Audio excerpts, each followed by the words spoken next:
In the suffocating stillness of the hospital's room, Hazel Funbing displaying the kidnapper names and despite her trembling hands and pounding hearts, she rejected the call, only to receive a chilling message. Sisters, did you see the news? Did you hear from your sister about how? Look, it's not me. Don't you believe me? Give my phone back, falling by. I am coming now. Open the door.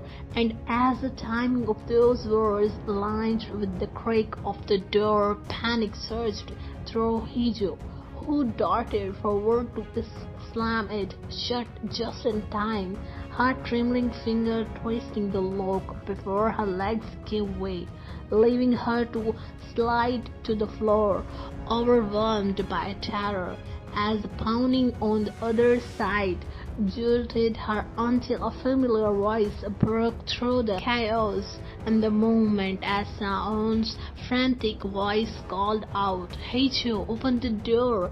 lacked with both concern and urgency. He forced the door open, and the instant she saw him, her fury spilled over as she flung herself into his arms, clutching him tightly with her body trembling against his, while Saon instinctively held her in a protective embrace, whispering in a low, steady voice, "It's okay now. I am here. You are safe."